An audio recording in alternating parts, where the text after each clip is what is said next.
Hello there, welcome back. We're going to be going through some of frequently asked questions that I've received about high ticket sales, things that will be pretty helpful for you getting started now on this journey, things that you should really try and understand, and things that if you try and knuckle down on now, it will make the next few months of the journey together a lot more straightforward.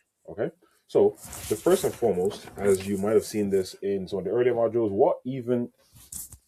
let me make sure this is actually audible. What even is high ticket sales? Okay.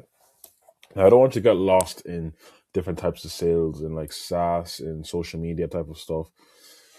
High ticket sales specifically refers to selling anything that is of high value, so of a high ticket, so thousands of dollars, okay? So a number of different ways, right? In the online space specifically, and in this type of niche, it refers to premium coaching, programs, masterminds, done for you services, or luxury products, right? There is good types of high ticket sales. There's also bad types of high ticket sales. There's also low ticket sales, okay? We want to avoid low ticket. Unless you're doing them at mass volume, we want to avoid that, right? The reason being, you're not going to get paid. You're not going to get paid what you want to get paid, okay? The easiest way is look at like what are your goals, what do you actually want to hit financially, reverse engineer that into what's the amount of commissions that you're getting, and then use those numbers and that data to just plan forward. So if you want to hit 10K a month and you're on 10% commission, that's 10 calls, right? It's 10 calls of a 10K ticket in which you're getting 1K, which is doable. It's very doable. Or it's 20 calls closed of a 5K ticket in which you're getting 500 commission. Or it's 40 calls closed of a 2.5K ticket in which you're getting, which you're still getting 10% commission. So whatever it is, just reverse engineer the numbers. If you want to get a higher amount, well, guess what? Get on a higher ticket. Get your skills better, get onto a better offer, just get on a higher ticket. It's just simple math, right? So how much experience do you actually need before you can start closing high ticket offers, right? Well, the thing is, you don't need years of experience. You need the skills. That's all that matters, genuinely. I got into my first offer within 2 months, and then I made money that same week. I was on a good ticket. I was on a good offer. It was a 7K ticket, real estate. Team was dialed in, manager was dialed in. So I was able to come in with the skills that I trained for, boom, and start making money. And then obviously it got better and better and better. So it's not how many years have you been in the game. It's not what experience do you have. It's how hungry are you and what's your skill level like, okay? That's the first thing. I went from a setter, I went from landing a role to earning as a setter to then closing 5K deals 2 months later. So don't chase linear concentricity. It doesn't have to be in this. It can be this. Chase exponential growth, okay? Next, do I need to be an expert in the product or service to set it? No, you don't need to be an expert, but having a background and having an understanding definitely helps, all right? What you do need to understand, what you do need to know is you have to be able to understand the client, the prospect. It is never about us. It is never about you. It's always about the other person on the end of the phone, okay? What are their goals? What are their ambitions? What do they want? Why are they even here on your call today? And how can you best service them? That's all that matters. Everything else is fluff, okay? So the knowledge of the product itself can be learned.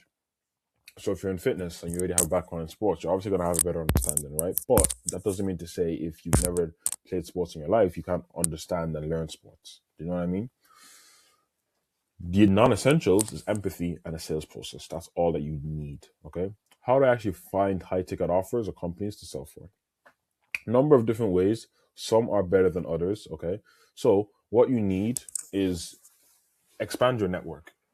Right? That's the first thing. Expand your network. And a mentor of mine told me this from a mastermind he had recently with Dan Martell. I don't know if you don't know Dan Martell, is pretty famous. Talks about buying back your time.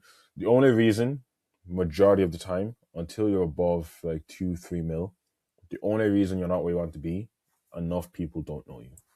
You do not have enough opportunities in front of you. That's simply it. Simply it. Right? So if you want to get better offers, you need to get in front of more people. That's just simply it. And get in front of richer people that can afford to pay you, and people who sell to people that can afford to buy. That's all it is. It's that simple, right? So how do you find those people? Use LinkedIn. LinkedIn is the B2B core. It is the hub of business. It's where money flows, all right? Energy goes. Facebook groups, these aren't as, you'll find a lot of offers on Facebook, don't get me wrong. You might not find as much vetted quality offers. That will be the problem. So with Facebook, you have to be a bit more careful when it comes to the vetting. And then job boards. These are probably the best, right? So in job boards, where offers are coming in, apply to those.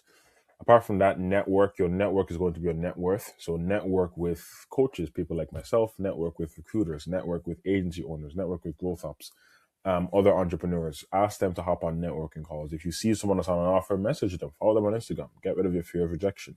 Ask them, like, let them keep you in mind, form a good impression. Message them regularly. Do you know anyone looking for a setter, a closer? Do you know anyone hiring for your offer? Don't be afraid to expand your skill set and constantly want more and more and more and more. That's how you get ahead in this game, right? Because most people outsource their sales. You'll be surprised. I speak to so many business owners and they need good talent. There is a shortage of good talent. So if you're willing to work genuinely, if you're someone that's going to come in, put in the work, and actually put in the graft necessary for this, not just for the flashy, nice lifestyle. If you're willing to graft and you're willing to upgrade your skills and you see a long-term vision in something, you will get paid, and you will get paid very well. Okay. So what skills are essential to actually succeed in this game? There's a plethora, but I think the ones you need: active listening. You should listen more than you talk. You have 2 ears and 1 mouth. You can listen more than you talk. Okay.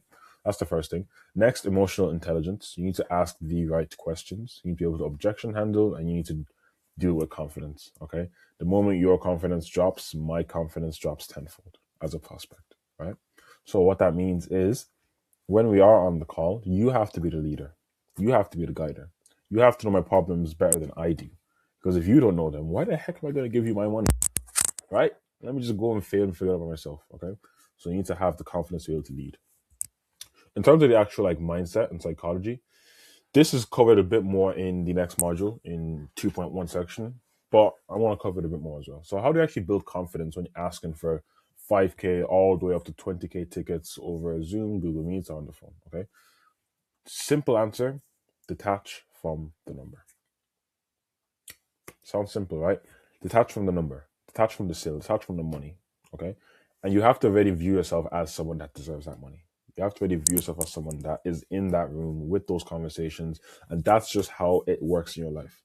Now, fast forward a year, I've normalized this because I've been in enough rooms. I know this is about me, but I've been in enough rooms. I've seen enough tickets. I've spoken to people doing 100K months, 200K months, 300K months. And now it's just like numbers. It's just like, okay, cool. A year ago, when I first asked for my first 6.8K sale on real estate, I was like, oh my God, this is crazy. How could someone pay that much money over the phone? Because I didn't know what it felt like, right? So what you need to do early is detach from the number and solely focus on the value of transformation.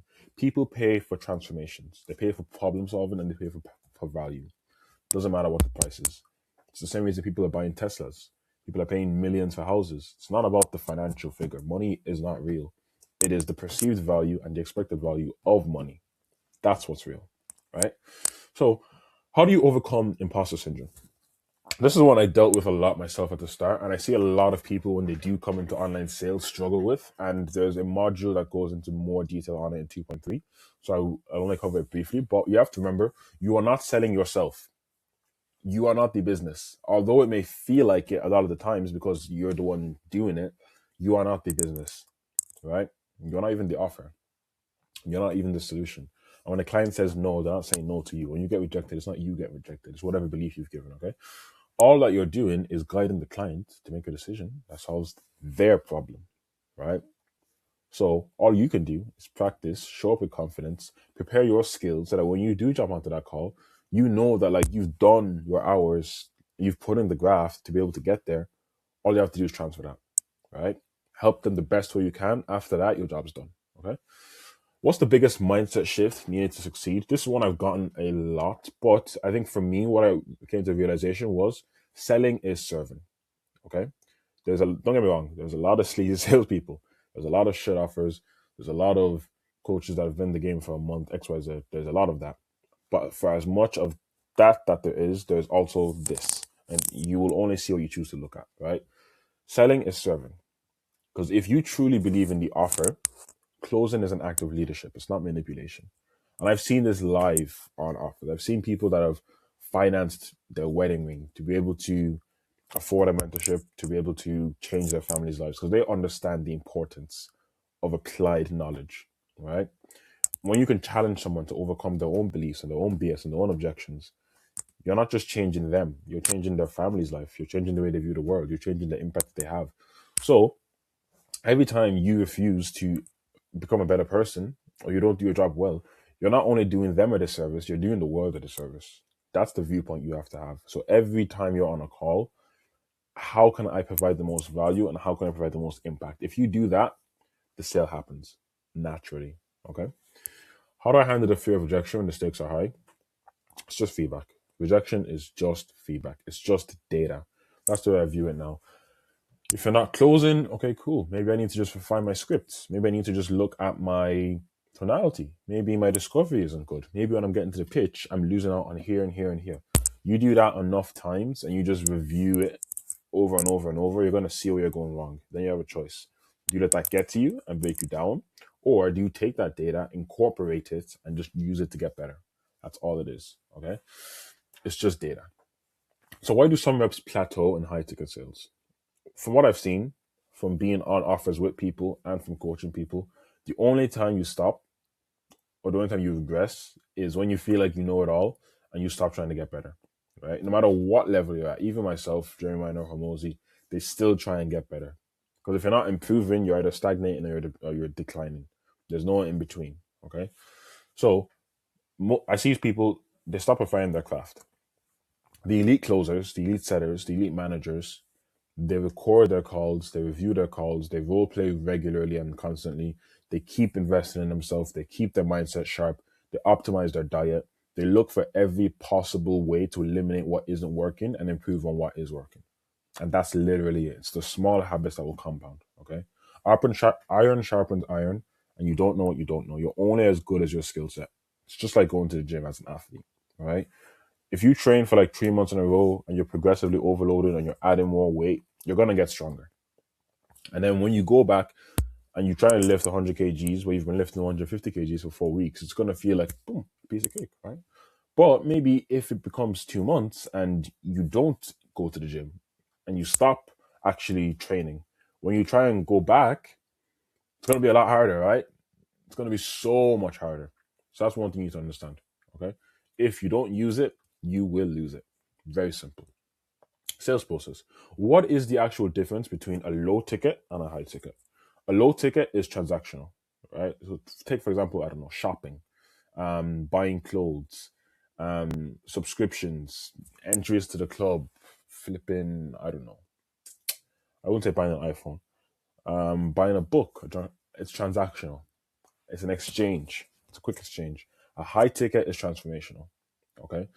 It's more of a process about trust, problem solving, leadership, and what you're paying to be able to solve a problem. So certain tickets, the higher end tickets, will solve a much higher problem at a much faster rate. Lower end tickets will solve maybe a lower problem, maybe the same problem, but it might not be as quick of a transformation, as much of a transformation, as guaranteed XYZ. And that's what denotes value and price. Price is subjective, okay? So that's the difference. What does a typical high ticket sales framework look like? This is broken down more in 1.1, so have a look at that. But in short, it's your intro into your discovery, into your actual presentation, handle whatever objections, get the close. Very simple. How long should a high ticket sales call be? Depends on the offer, it depends on the prospect type, and depends on the actual clientele. B2B might be typically maybe more of a longer sales process in terms of it might be more calls. B2C will typically be less, but average it will be 45 minutes to 60 minutes. Now, obviously, if you feel like you're on a call and you need more time, maybe you're sitting with the prospect, maybe you're actually helping them work through stuff, spend more time on the call. Do not rush your process. That's one surefire way to fail when you start trying to rush. When you have back-to-back calls and you're like, oh, I gotta jump on this, oh, I gotta wrap this up. It takes as long as it takes. That's just simply it, right? What are the most important questions to ask during discovery? Anything that uncovers a problem and that actually solves a problem. So this is all gone through a bit more as well into one of the other modules, but main things in discovery It's to just figure out where are they, where do they want to be, what's stopping them, and why now. So what's the future? Where do they like? Why do they want to be there? Where do they want to be? What's the limitation? And why is this the right time? Right? How do you qualify someone properly? A few different ways that I've seen people do this, but in summary, it's like a checklist they're almost taken off. Okay, they need to have the pain that they have a problem that it hurts and they want it to be solved. They need to have the desire, which means they actually have the motivation and the goals and the urgency to change it, and they want to move forward, and they have the capabilities to move forward, and they're willing to actually apply it. Because if one of these is missing, they might not necessarily be a good fit. And if you might be able to close them, yes, but it will come back to hurt either them or you in the carrying out of the offer. Okay, so it will differ a little bit between setting and closing. You can see it in the crash course, but a very simple framework you can follow is BANT. So budget, authority, need, and timeline. Budget. Does the prospect have the necessary amount to actually pay, or at least the very minimum to get resourceful? Okay. Authority. Are they the sole decision maker, or do they need others to make the decision for them, or in the decision making process? Need. How badly do they need to do this, and do they have enough urgency to actually make a difference? And then T, timeline. Is this something they're actively looking to do, or are they just kind of curiously shopping around? You don't want to deal with people that are just shopping around unless it's a demo call and you're just giving free strategies. Otherwise, people just waste your time. Simple. And then, there's a little bit more. Okay. Objection handling. This is broken down more into 7.1. But what you need to understand is objections are not people saying no. It's simply just uncertainty, right? And it's your job even to help people walk through that, especially as a closer. Because if it was just laid out, people were just coming in and it was like, boom, here's their money, they would not need you. Okay. So your job when it comes to objections is simply just understand where is the objection coming from. There's different types of objections. There's fear-based objections, and then there's logistical-based objections. And you have to handle these differently. And once you figure that out, it's just walking them through it. Okay. So when someone says, I want to think about it, it's just fear.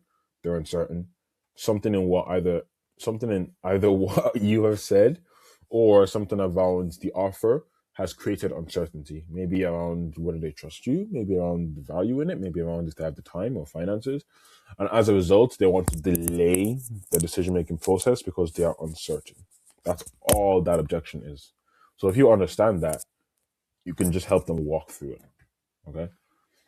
When they say I can't afford it, it's either value-based, they don't see the value in it, or they don't have the money for it.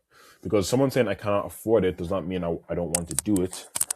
It just means I might not have the money now. They might still want to get resourceful. And if someone, for example, if you break your leg, you're going to go to the hospital and you're going to find a way to get that money, right? Because you see that as a problem that needs to be solved. That's all this is, problem solving.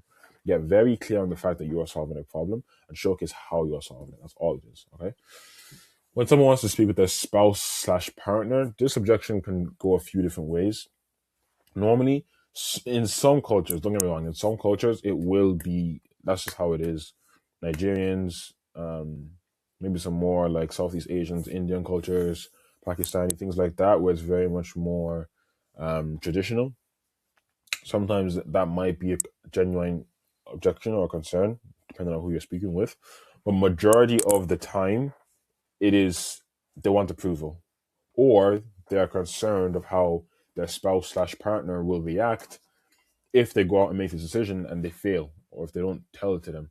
Maybe they don't have enough conviction in themselves, so they'd rather get an external party to justify the decision to them, right? So a few different ways you can handle that.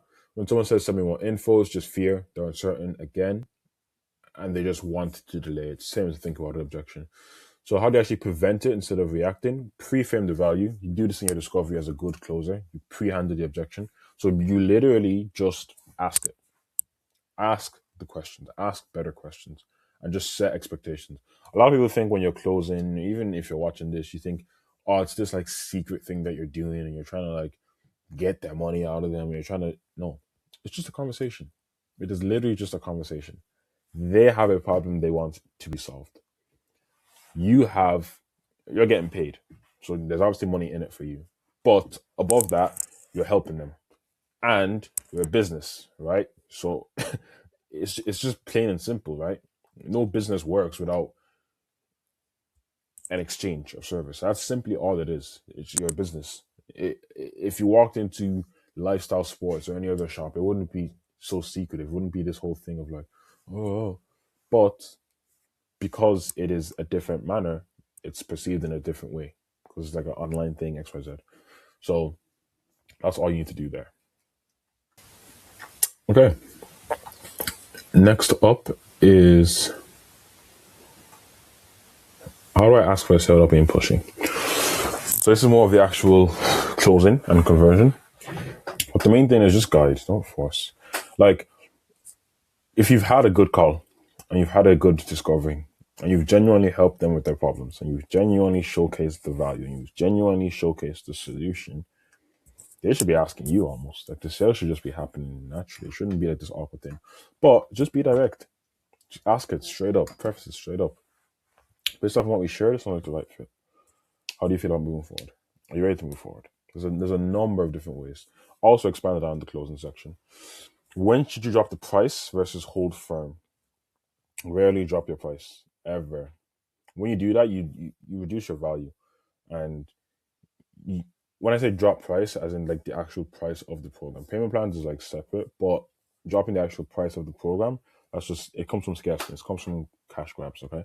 Instead, what you can do is adjust terms, payment plans, if needed, not just willy-nilly, or do a deposit. And create an urgency without sounding manipulative, just tying it back to their goals. Like literally, if nothing changes, where will you be in 6 months from now? Because it's not about us. They are on this call for help.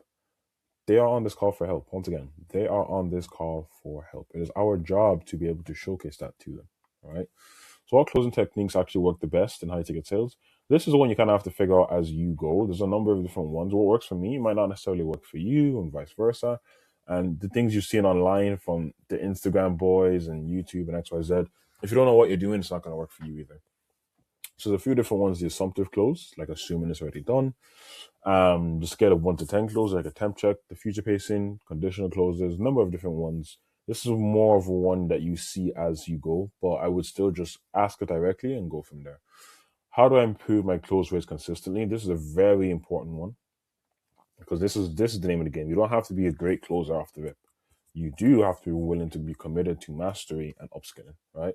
So record your calls, role play as much as possible daily if you can, interact with your community, people above you, track KPIs, constantly have that hunger for knowledge, and always want to get better. Okay. So this is probably a very important one that people often ask in terms of like logistics and actually career growth in the space of high ticket sales. So how are closes usually paid? Firstly, majority of offers are 100% commission. You earn your coin. You earn your good. Some offers, don't get me wrong, either if they're not good offers or if they're really good offers, they will pay you a base for stability and commission. But typically, as a closer, you're looking at 10 to 20% commissions per sale or base plus commission, all right? Remote roles, they're mainly commission. And they'll either be paid out weekly, bi-weekly, or monthly, depending on the offer that you're on. But always seek tax and legal advice. Don't just take my word for it on how to store your money and how to actually get paid into different accounts or whatever your tax setup is. Okay. What is a realistic income range for high ticket closers? At a beginner level, 3K to 7K a month is very doable as a beginner closer. When you get to the intermediate level and you actually start to understand what you're doing and you actually start to know how to objection handle, know how a call is meant to go, and you're doing the self-mastery stuff, so you're actually taking care of yourself, 8K to 15K a month is what you can be looking at with consistent calls. The top closers then that I know, 20K to 40K a month. And I've seen this. I've seen it. A guy on my first offer when I first started was hitting 30K months. Similar enough call. Actually, no, he was doing more calls than me. He was maybe doing 10 calls a day, 8, 9 calls a day, including weekends. So he was having a higher amount of call volume. Therefore, he was having a higher amount of close rates and chances to close deals. Therefore, he was making more money. So that's the earning potential when you are committed to the process. For setters, at a beginner level, 1 to 3K a month is the most realistic. This is on a decent enough offer or an average enough offer, and you're actually hitting your inputs and your KPIs regularly that you need to be hitting to make money. Intermediate, 3K to 5K a month. Once again, you're ramping up. You actually know what you're doing. and you're doing the stuff outside of sales. And then when you've committed to mastery and you're on a good offer and you have the inputs and the volume, 5K, 10K a month, and I've seen it as well. In multiple offers, first student in this as well, hitting 8K months. So I've seen it as well. And that's kind of like the earning potential. So how do I land a role? This has been covered earlier. Let me actually get rid of this. Should I specialize in one niche or close across multiple? Interesting. Good question. I wrote this to myself. I don't know why I'm saying good question. Number of ways you can do it. It depends if you're in the ramp up phase. So if you're like ramping up to be a good closer, or if you're already a good closer and you're trying to optimize, right? So when you're ramping up, you just want to get as much thrown at you as possible. You just want to get as many calls, you want to get as many objections, you want to get as many failed pitches, failed discoveries, because you need the data. Like, you need to learn, and you need to learn quickly. Most people, they get into it and they get a few failed and they get a few objection handles thrown at them and they get a few no's, and then they start to self-doubt and they start to say, oh my God, this isn't for me. Relax, buddy, relax. Failure is good. If you knew you were 30 failures away from your goal, how fast would you want to fail? All right, so that's what you need. If you can, and if you need to, jump on 2 offers, 3 offers, flip it, 4 offers at the start, right? Because what you need to master is you need to just practice. So you need to learn your process. You need to practice it as much as possible. Practice the objections handles. Practice the language. Practice your different pitches, your tonality. Do all of that. Get the data and refine. Okay. Then, once you've actually gotten good skill set wise, and you can afford to be on better offers, and you're not going to burn money on their marketing or their leads, because that's what the offer owner is going to care about. Are you going to waste their money, or are you going to be someone that gets them more? Are you going to be an asset or a liability? That's all they care about. Okay. So once you've done all that and you can optimize, then you can start taking less calls, because then you want to be more present. You want to focus on yourself more as a person, and you want to actually be able to switch off, because this is the asset then. It's much more important for you taking 6 calls that you know are going to be of high value and you can actually close them than 10 calls in which you're at 50%. So once you do get to that level, then you can start specializing and niching in. Maybe it's like B2B, maybe if it's like real estate, maybe if it's fitness, and you just start understanding it more and expanding your knowledge set. But it will depend solely on where you are in your online journey. So the faster way to level up from beginner to advanced closer: mentorship, 1000%. Invest in yourself as much as possible. It's going to be the best ROI. You don't know what you don't know. Invest in people ahead of you. Reverse engineer backwards and constantly have that thirst to get better. It's as simple as that. That's all it comes down to. Okay. Call reviews. This is the next best thing. Get your calls reviewed regularly, either from myself, from other people in the community, or from externals that you trust. Get your calls reviewed. Once again, you don't know what you don't know. And seeing it back a second time around, it's a lot easier to spot your mistakes, spot what you could have done better, spot how you're turning up on the calls, your presence, all of these things, okay? So review your calls regularly and then just consistent practice. There's no like secret formula to this stuff. You just have to do it. And you have to do it consistently. That's all it is. People will tell you can close 2-3 calls on the beach. You can once you're good and once you know what you're doing. But for the majority of the time, it's just grit and it's just doing it. And most people are lazy. They don't execute and they don't want to do it. So if you're willing to actually knuckle down, you're going to leapfrog people. All right. Closing is a performance skill, exactly like playing sports. That's why if you're an athlete and you're used to performing at a high level and you're used to doing the inputs and delayed gratification, this is going to be a piece of cake for you. All right. Learn the theory, understand the concepts, do the reps, get the feedback, grow, make more money, have a better life. It's literally that simple. That's all it is, right? And then lastly, how do I actually get paid as a sales rep? The magic button. You're paid for your skill set. And more importantly, not just your skill set, but you need to understand you're paid for the value that you can provide, right? Because you can have a good skill set doesn't mean you're providing good value, right? So the better your skills, the more money you'll earn, and the more you'll be compensated. Okay, the payment schedules itself, they'll be offer specific, so it'll depend on your actual offer. But I think I mentioned this earlier, it can range from weekly, bi-weekly, or monthly. Majority of them are paid on a commission-only basis. Some might provide a 1 to 2K monthly base, maybe like a 750 base plus a commission. As a closer, typically it will range from 10% to 20% per deal. This is kind of industry average. This is where you find most, 10 to 12.5. But this is also possible. I've seen it outside as well. So always keep trying to get better. The deals are out there. The opportunities are out there. The offers are out there. You just need to put yourself in front of more people and get better. Simple. As a setter, it's typically 5 to 10%. Majority of the time, 5%. Once again, if you have a good skill set, you're able to showcase value. You're able to showcase what you actually bring to the table. Negotiate a higher compensation. It's that simple. You are the entity. You are the entrepreneur. Do not ever be afraid to ask for more. God does not have a budget. If people see your value, you don't have a budget either. Okay? Most good offers will provide a performance-based bonus as well if you're hitting KPIs, or they might have like team pods to do internal competitions, or if you hit a certain cash goal. So I've seen this happen a few times, and it's good because it's a motivation, it's an incentive for you as well to work better and to work harder. So that is a lot of the frequently asked questions regarding high ticket sales, how to get into high ticket sales, what you need to know about high ticket sales. And it should give you a pretty good understanding for you when you're coming in, like of how you can actually hit the ground running, the inputs expected, and how you can actually start making money fast. Right? If there's any questions, just give me a shout. Otherwise, I hope you enjoy this, apply it, use it, and let's make you some nice money.